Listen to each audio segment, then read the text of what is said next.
sous la présidence de son Excellence M. Alassane Ouattara, président de la République, chef d'État. L'ordre du jour de cette réunion comportait le point suivant: A. Ordonnances et décrets. B. Mesures individuelles. C. Présentation de communication. D. Divers. A. Ordonnances et décrets.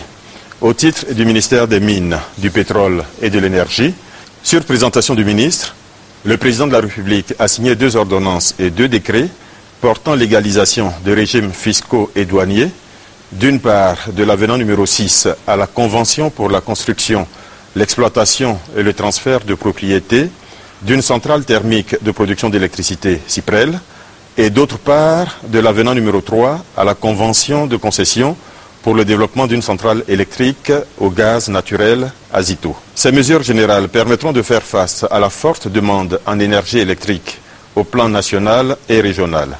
Les capacités des centrales Cyprel et Azito seront ainsi augmentées respectivement de 220 et 140 MW pour des investissements de l'ordre de 177 et 208 milliards de francs CFA réalisés sous la forme de BOOT.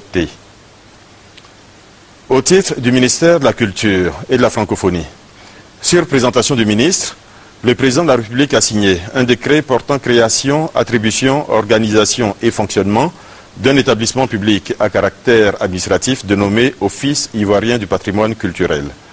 Cet office national, recommandé par l'UNESCO, aura pour mission de coordonner au plan national les activités de conservation et de valorisation des sites et monuments, ce qui facilitera la mobilisation de ressources, la promotion culturelle, touristique et commerciale des biens concernés, la possibilité de recevoir des dons et subventions, ainsi que celle de contracter avec des opérateurs culturels, scientifiques, économiques ou touristiques. B. Mesures individuelles.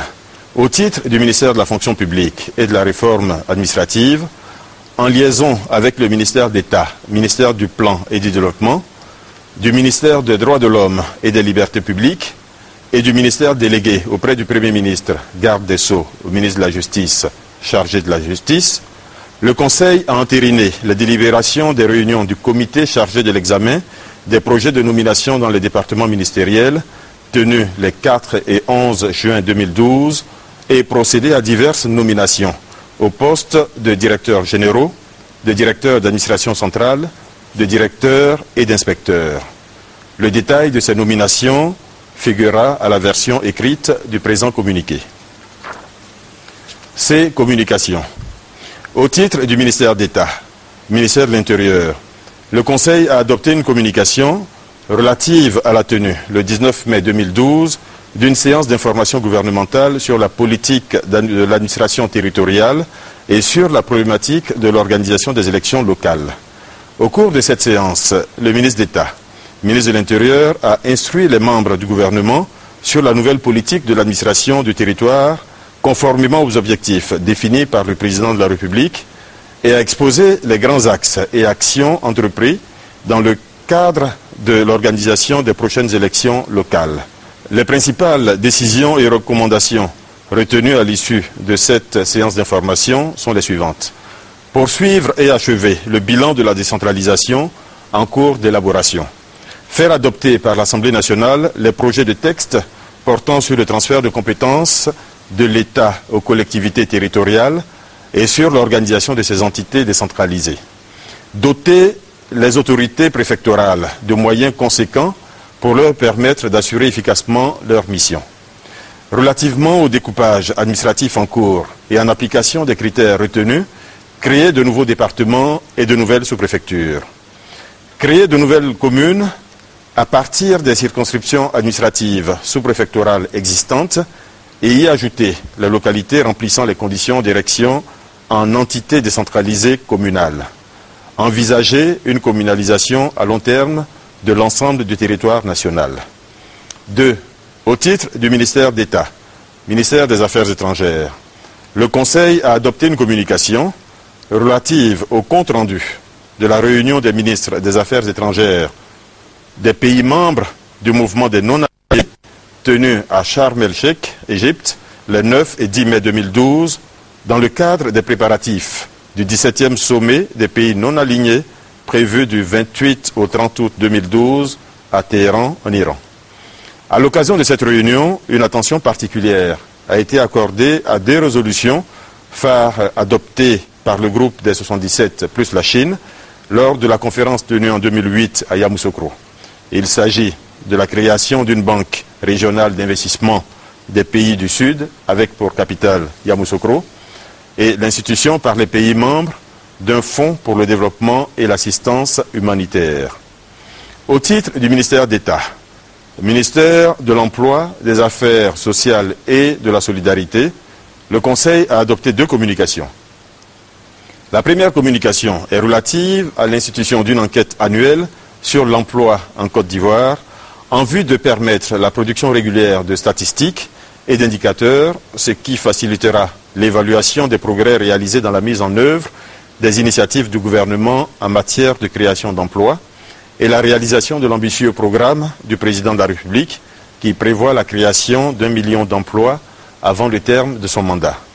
La seconde communication est relative à l'institution d'une enquête biannuelle sur le secteur informel urbain en Côte d'Ivoire qui n'a cessé de se développer depuis les années 80 et dont la contribution à la création d'emplois et de ressources pour l'État exige une meilleure connaissance et compréhension de ces caractéristiques. Le Conseil a autorisé l'inscription de coûts correspondants au budget des années 2013 et 2014. Au titre du ministère de l'Agriculture, le Conseil a adopté trois communications. La première communication est relative à la maladie du Swollen-Shoot du cacaoyer en Côte d'Ivoire. Cette maladie constitue, avec celle de la pourriture brune des cabosses, les principales menaces biologiques du verger ivoirien du cacao. La souche virale du Swollen-Shoot peut entraîner une baisse de rendement de 25% dès la première année et la mort du cacaoyer entre 3 et 5 ans, pendant que les premières études faites indiquent un taux de prévalence moyen de 12% en Côte d'Ivoire, avec des pointes pouvant aller jusqu'à 60% dans certaines régions. Le Conseil a autorisé le ministère de l'Agriculture à engager une large formation des acteurs concernés par cette maladie et ses conséquences, de même que le ministère de l'Économie et des Finances a recherché les financements nécessaires, environ 46 milliards de francs CFA, auprès des partenaires de la filière et des partenaires au développement de l'État de Côte d'Ivoire.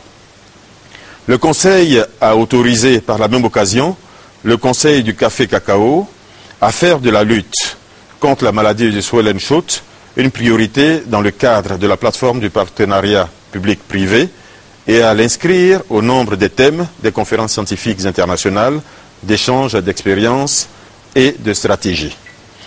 La deuxième communication est relative au compte-rendu de la participation de la Côte d'Ivoire à la 27e conférence régionale de la FAO pour l'Afrique qui s'est tenue du 23 au 27 avril 2012 à Brazzaville, en République du Congo.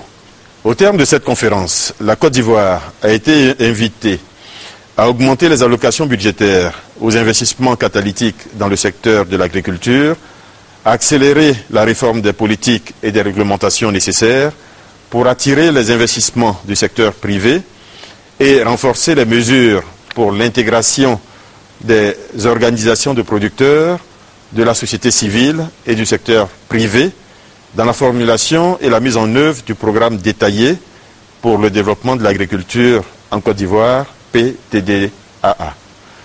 La troisième communication est relative au projet de recensement des exploitations et des exploitants agricoles. Le secteur agricole, qui représente plus de 24% du PIB, emploie 2/3 de la population active et procure 40% des recettes d'exportation, reste le principal pilier de l'économie ivoirienne. Ce secteur dispose toutefois de peu d'informations et de statistiques fiables, ce qui ne permet pas l'élaboration d'une stratégie efficace de développement à moyen et long terme. Le projet de recensement envisagé s'appuie sur la volonté du gouvernement de rénover son système national des statistiques agricoles en appui de ses politiques prioritaires.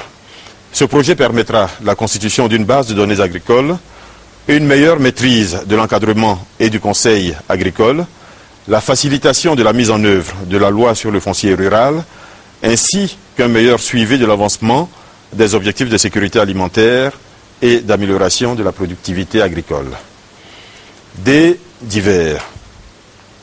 Premier point des divers, Le ministre d'État, ministre de l'Intérieur, a informé le Conseil de l'attaque perpétrée le 9 juin 2012 à proximité des localités de Sao, Para et Nigré, qui a occasionné la mort d'une dizaine de personnes, dont 7 soldats du contingent nigérien de l'ONUCI.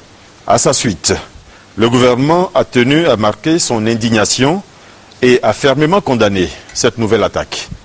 Le gouvernement tient à exprimer aux populations civiles ses profonds regrets, salue la mémoire de toutes les victimes de cette attaque et compatit à la douleur des familles éplorées ainsi que des blessés civils et militaires. Le gouvernement affirme enfin qu'il prendra toutes les mesures nécessaires pour mettre un terme aux agissements des auteurs et des instigateurs de ces attaques. Deuxièmement, suite aux attaques perpétrées contre les populations civiles et militaires dans l'ouest du pays, le ministre d'État, ministre des Affaires étrangères, a informé le Conseil de la tenue ce mercredi 13 juin 2012 d'une réunion des ministres libériens et ivoiriens en charge des affaires étrangères, de la défense, de la sécurité intérieure, de la justice, ainsi que des commandements militaires des deux pays et des opérations des Nations Unies, MINUL et ONUCI. Cette rencontre permettra d'examiner la situation sécuritaire le long de la frontière ivoiro-libérienne et de prendre toutes les mesures devant permettre une sécurisation rapide de cette zone. Fait à Abidjan le 13 juin 2012. Je vous remercie.